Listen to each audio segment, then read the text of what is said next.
Alors donc, j'explique. Donc, comment est-ce qu'on déploie une application sur le cloud ou sur OVH, du moins les applications que vous avez créées? La première des choses, quand on veut dockeriser les applications, pour les déployer, il faut d'abord que les images de chaque partie de l'application, de Angular et comment il s'appelle, l'autre, de Spring, il faut que ces images-là, on va les envoyer sur le Docker Hub. Ça, c'est la première des choses. Donc, comment on fait ça?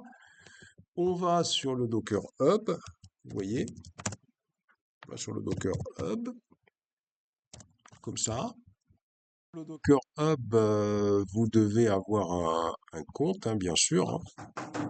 Il y a des comptes gratuits. Voilà, je vais sur le Docker Hub.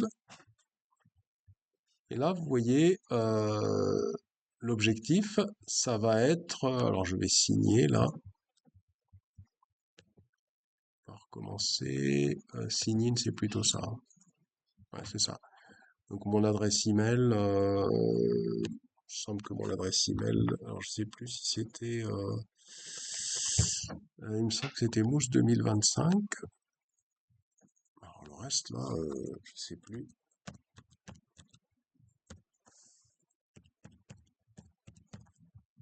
Je sais plus par contre. Ouais, c'est bon. Voilà. Donc, vous voyez, il faut avoir déjà un espace. Ensuite, la première des choses à faire, c'est de pousser les images de Angular et de Docker sur le Docker Hub. Alors, comment on fait ça? Bah, souvenez-vous tout à l'heure, quand j'ai fait le Docker Compose, vous voyez, je vais faire comme ça là, hein.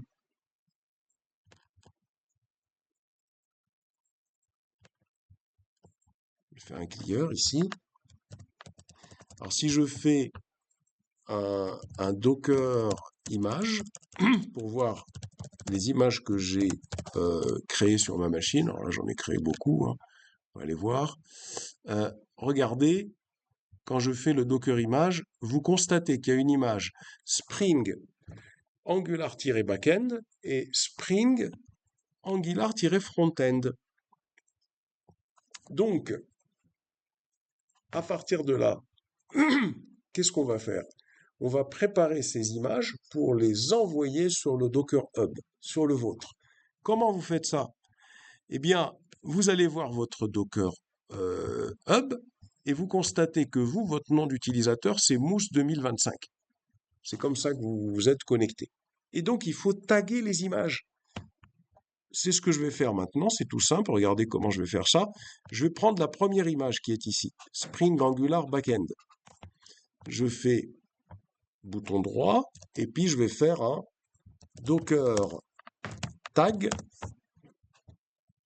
cette image et plus loin, j'écris mousse 2025 slash cette image. Et je valide. Il l'a tagué. Et maintenant, je vais la pousser. Je vais faire un Docker push. Je récupère mon image qui est ici. Vous voyez? Hop, comme ça. Cette image-là que je viens de taguer, hein. Je viens de la taguer pour la pousser sur le Docker Hub et je valide. Alors, alors là, il me dit que l'accès est interdit parce qu'il faut que je me logue au Docker Hub à partir de ma machine. Je vais faire un Docker logging. Docker logging. Alors, je vais faire moins. Alors, il me semble que c'est Docker login directement. Voilà. Donc là, je suis connecté. Alors, si moi j'ai déjà des credentials, mais si vous ne les avez pas, quand vous faites Docker logging, il faudra introduire votre nom d'utilisateur, Mousse 2025, et votre mot de passe. Donc là, maintenant que je suis connecté, regardez, je vais pousser mon image. Alors, il me dit toujours que l'accès est denied. Alors, pourquoi l'accès est denied? Ici, the push refer to repository. Alors, attendez, on va essayer de se déconnecter. Déjà, peut-être que j'ai changé le. Alors, je vais faire un. Ah, peut-être que. Moi, je vais faire un Docker. Normalement, c'est Docker exit, hein. Non, c'est pas Docker exit, c'est Docker. Docker logging. On va faire -u route. On va taper -u, non, -u mousse 2025, pardon. -u mousse 2025. Password, voilà. On y va. Donc,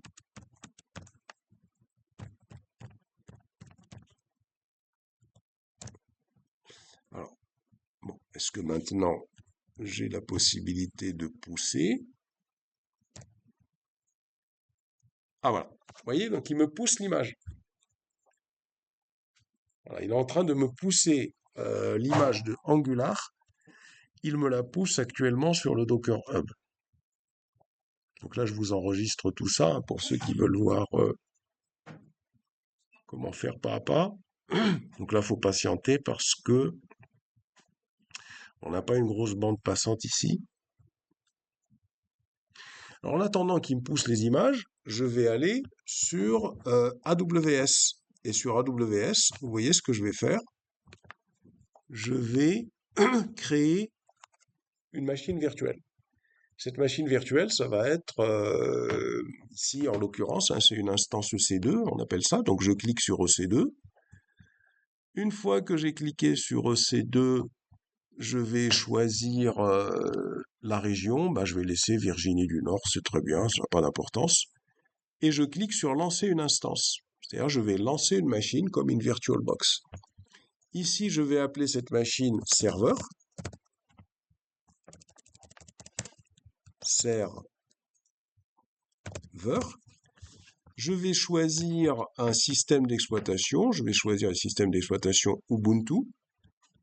Je vais ensuite, ici plus bas, je vais donner une taille à cette machine. Je vais choisir une machine de type un peu plus importante. Par exemple, une T2 médium avec 4 Go de mémoire, ici. Je vais choisir une clé SSH, une paire de clés SSH. Alors j'en ai une ici, j'ai évoqué, tiens, c'est pas mal. Elle est déjà créée, qui me permet de me connecter à la machine. Je vais également autoriser le trafic, comme vous installez une application Angular. Donc il faut que je puisse passer, et comme on l'a testé tout à l'heure, on passait sur le port 80, il faut ouvrir le port 80. Et donc, je vais ouvrir le port 80. Ici, je vais autoriser le trafic HTTP et le trafic HTTPS pour la sécurité plus tard. Ensuite, à partir de là, je lance l'instance. Et voilà, regardez, j'ai déjà créé une machine physique sur AWS. Patiente un petit moment, elle va être créée, cette machine. Et en même temps, regardez, je suis en train de pousser ici. Bah tiens, c'est bon, j'ai poussé sur le Docker Hub, j'ai poussé Angular. Maintenant, je vais pousser Docker. Même chose, je vais faire un Docker image. Je constate que tout à l'heure, quand j'ai fait le Docker Compose Build, ça m'a donné une image qui s'appelle Spring Angular Backend. C'est le front-end que j'ai poussé. Hein. Vous vous souvenez pas? Je vais aller voir. Ah, c'est le back-end que j'ai poussé? Oui, tu as raison. C'est le back-end. Donc, c'est le front qu'il faut que je pousse là, hein, pour qu'on la voie fonctionner, cette application, sur le cloud. Voilà. Et maintenant, qu'est-ce que je vais faire? Je vais tout simplement faire encore un Docker tag. Mousse, je vais appeler l'application, donc l'image que j'ai créée ici avec le Docker Compose. Je vais taguer avec Mousse 2025. Je vais faire un slash. Je vais coller le nom de l'application et je vais faire un Docker push. Je vais pusher également le fichier Spring Angular qui est ici et je colle. Voilà. Et là, vous voyez, ça me pousse. Les images vont être sur le Docker Hub. À partir de là, tu peux avoir un serveur qui est sur Azure, un serveur qui est sur AWS, un serveur qui est où tu veux. La procédure va être la même. C'est bon, ils sont sur le Docker Hub, mes images. On peut aller les voir d'ailleurs. Hein. Regardez, si je viens ici sur le Docker Hub, si je rafraîchis, comme ça, regardez, mes images, ils sont hébergées sur le... Ça veut dire que vous, à partir de votre machine, vous pourriez les récupérer avec un Docker LAN ou un Docker Compose. Je vais vous faire montrer comment. Alors, à partir de là, Je reviens ici sur l'instance que j'ai lancée. Voilà, je vais aller sur l'instance EC2. Je constate que... Alors, est-ce qu'elle est en cours d'exécution ici? Ouais, elle est en cours d'exécution. Regardez, elle est là. La voilà. Je clique sur cette instance. Je vais cliquer sur se connecter ici. Et pour me connecter à l'instance, il me donne l'instruction. Elle est là. Alors, je vais la copier. Et je vais venir ici, vous voyez, regardez ce petit symbole là, c'est le Cloud Shell, on appelle ça. Ça me permet de passer sur le shell. Voilà, donc j'attends un petit peu. Et là, je vais coller, si vous voulez, cette instruction SSH pour me connecter à ma machine. Yes. Ah, permission denied, il me dit. Il me dit que... Ah oui, donc là, j'ai un problème, je peux pas me connecter à ma machine. Pour quelle raison je peux pas me connecter? Oui, bon. Pourtant, j'ai bien la clé SSH qui est ici. On va recommencer. Hein. Peut-être je vais faire comme ça. Alors, permission denied. Pourtant, j'ai bien la clé SSH qui est ici. Bon, c'est pas méchant, c'est parce que ici, comme je suis dans un atelier, il faut que je... Voilà. Vous voyez, comme je suis dans l'atelier sur lequel je vous ai inscrit, je dois faire une manipulation en plus. Je dois aller sur AWS Détail ici. Voilà. Et à ce niveau-là, il me donne... voilà, donc je suis obligé de télécharger... C'est ça. Donc là, il faut que je télécharge la clé SSH. Voilà, télécharger. Hop, je télécharge la clé SSH. Voilà. Donc j'ai téléchargé la clé SSH. Vous voyez la clé SSH qui va me permettre de me connecter à ma machine. Hein. Et une fois que j'ai téléchargé cette clé SSH, hein, c'est bien ça, que je ne me trompe pas. La voilà, elle est ici. Hein. Donc je vais aller directement sur ma machine ici. Alors je vais récupérer cette clé SSH dans téléchargement. La voilà, elle est ici. Hein. C'est une clé. Ah ouais, c'est pas PPK. Hein, c'est pas PPK que je dois récupérer. Hein. C'est PEM. Voilà, c'est la clé PEM hein, pour Linux. Hein. PPK, c'est pour Windows. Donc là, voilà, j'ai ma clé PEM. Elle est ici. La voilà. Je vais l'ouvrir.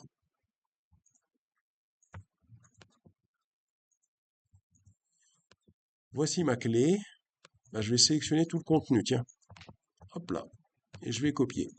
Et je vais revenir où j'étais tout à l'heure, c'est-à-dire que je vais revenir à cet espace-là. Je vais faire un clear ici, et là je vais écrire nano, et je vais appeler ma clé clé.pem par exemple. Voilà, et je vais coller le contenu de la clé que j'ai téléchargé. Je sauvegarde. Voilà. Donc je vais bien vérifier que ma clé a été... Voilà, c'est parfait. Et maintenant, je vais donner que des permissions. Je vais donner des permissions à cette clé. Je vais lui donner que les permissions en écriture. Hein, sudo chmod 400 clé.pem. Voilà. Et je vais récupérer l'instruction pour se connecter hein, que j'avais tout à l'heure sous la main. Il faut que je... Elle est ici. Hein. Voilà, c'est ici. Comme ça. Je vais faire un clear. Hein. Donc là, c'est en train d'enregistrer ce que je dis. Hein. OK.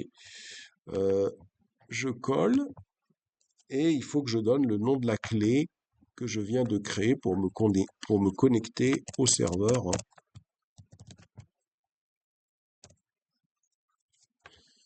Alors, voilà, c'est parfait. Alors, je peux agrandir peut-être. Voilà. Et là, vous voyez, l'objectif... Ah, pourquoi ça ne veut pas... voilà. Bon, c'est pas grave, de toute façon. L'objectif, c'est que là, actuellement, je suis connecté sur l'instance EC2 que j'ai créée. Maintenant, l'objectif, c'est d'installer Docker. Bah, il suffit d'aller regarder. C'est-à-dire que là, actuellement, je suis en train de travailler sur le cloud. Je vais installer Docker et avec le Docker Compose, je vais tenter d'exécuter le code. Il va aller récupérer les images sur le Docker Hub et on va voir si je peux me connecter à l'application et si vous-même, vous pouvez vous y connecter à distance. Donc ici, je vais aller récupérer l'instruction. Vous voyez, il suffit de faire Google. Vous faites juste Docker Engine, install Ubuntu. Et on va récupérer install Docker Engine en Ubuntu. Je vais juste aller récupérer. Vous voyez, je descends plus bas. Je vais récupérer le convenience script, c'est-à-dire ça me permettra d'avoir que deux instructions pour installer Docker. Et là, vous descendez jusqu'à là. Voici la première commande pour installer Docker. Je reviens ici et je colle cette commande. Je valide. Et je reviens ici pour récupérer la deuxième commande pour installer Docker. La voilà. Hop. Je reviens ici et je colle. Hop là. Voilà. Donc là, il me lance l'installation de Docker. Et après, il nous restera à faire le fichier Docker Compose. Si ça marche, ben, on devrait avoir une application qui devrait être fonctionnelle. Donc là, j'ai enregistré tout ce que je viens d'expliquer, hein. Voilà, par contre, je vois pas très bien ce qu'il fait. Ah, c'est bon, on est en train de travailler. Voilà, donc là, il installe Docker.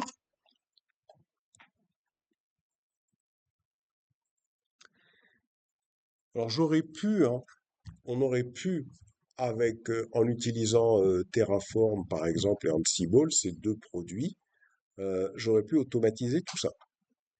C'est-à-dire que réellement, maintenant, dans les entreprises, on ne fait pas ce que je fais, hein. C'est parce que vous l'avez jamais fait, donc je vous explique. Et là, vous voyez, là, ce qui se passe, c'est qu'il me reste plus qu'à faire un sudo usermod moins petit a grand G Docker pour placer l'utilisateur actuel. Je vais le placer dans le groupe Docker pour qu'il ait les autorisations d'utiliser Docker.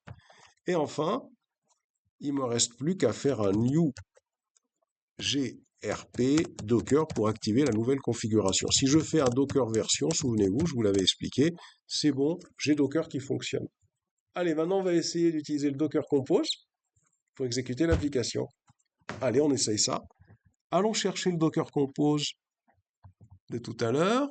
Où est-ce qu'il est passé ce Docker Compose? Il est là. Je vais sélectionner ici, hop, je sélectionne tout le Docker Compose. Je reviens sur le cloud. Je fais allez, je vais faire un mkdir ici quand même pour me placer sur un dossier mkdir application. Voilà, je vais faire un clear, hein, voilà, clear. Je vais faire un cdapp pour rentrer dans le dossier de l'application. Je vais faire un nano docker-compose.yml. Ah, pardon, hein. Compose. Docker-compose.yml. Et je colle tout le contenu. Ah, je le paste. Simplement, attention, il va falloir changer ici. Vous voyez, c'est-à-dire que là, c'est plus un build, normalement c'est image, puisqu'il faut la récupérer à partir du Docker Hub. Et là, je dois préciser le nom de l'image que je veux récupérer. Vous voyez, je vais faire ça. Il s'agit du backend ici, hein. Le backend, donc le backend, c'est l'image Spring. Je vais sur Docker Hub, l'image Spring, c'est celle-là. Donc l'image, vous voyez, c'est celle-là. C'est-à-dire, c'est celle-là. Où est-ce qu'il est pour que je puisse la récupérer? C'est ça. Hop. Vous venez ici, vous revenez sur votre... où est-ce qu'il est passé l'image? Ah, ici, voilà. Hop. Et vous collez le nom de l'image. Et même chose, il faut faire la même chose pour Angular. Vous voyez, le build, c'est plus Angular maintenant. Ici, c'est plus un build que vous demandez, c'est à récupérer l'image. Faites comme ça, image. Vous venez ici et vous allez récupérer le nom de l'image ici que j'ai poussé sur le Docker Hub, qui était le Spring Angular. C'est ça, hein, c'est celui-là, front-end. Voilà. Hop, vous copiez Et il me restera donc à retourner, on a dit ici, hein, et à changer le nom de l'image. Ah, il y a quelque chose qui ne va pas, j'ai trop collé, je pense. C'est ça. Vous sauvegardez et vous tentez votre Docker Compose directement. Docker Compose, app-d valide. Voilà, il est en train de me créer les conteneurs Docker sur une machine sur le cloud. Vous voyez. Et tout ça, je pourrais l'automatiser, tout ça. Je pourrais automatiser ça avec de l'Ansible, du Terraform. Et c'est pour ça d'ailleurs maintenant que dans les entreprises, on parle plus de DevOps, on parle de NoOps. Il n'y a plus que des développeurs, puisque les codes qui permettent de déployer des machines sur le cloud existent sur GitHub. Donc direct, voilà. Alors on voit si ça marche. On va se faire un Docker PS. Les 3 machines sont en fonctionnement. Nous allons tenter de nous connecter à cette machine. Et normalement, vous devriez pouvoir y arriver si j'y arrive. Alors je vais voir quelle est l'adresse de cette machine. Pour ça, vous voyez, je vais descendre. Ah tiens, j'arrive plus à descendre le truc là. C'est pas grave, je vais venir ici me lancer un autre pour le voir parce que je ne vois plus le.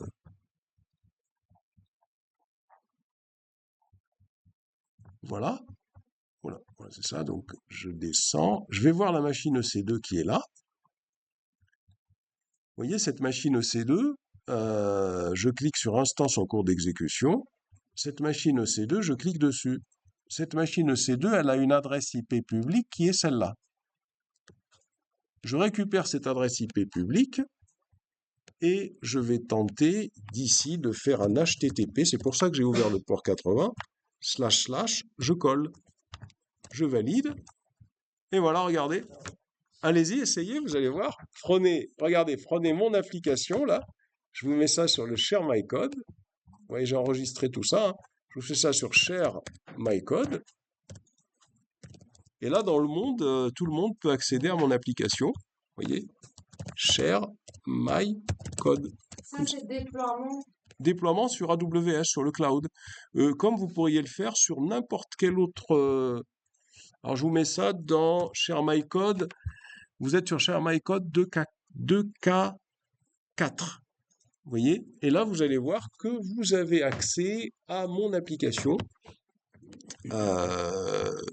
Déconnecté, bon, c'est pas grave.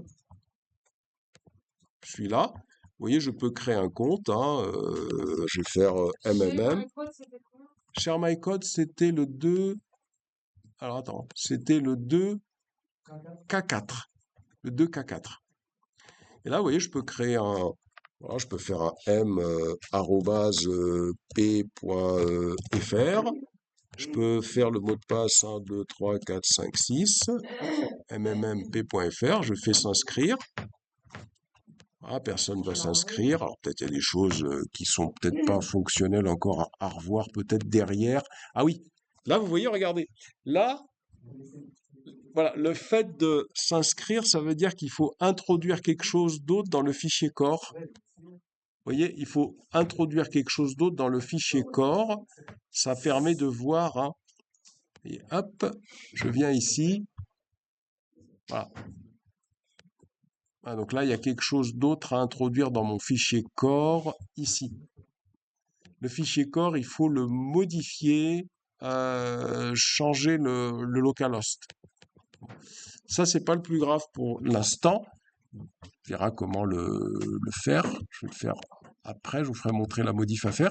Mais là, déjà, vous voyez comment est-ce qu'on peut déployer une application sur le cloud.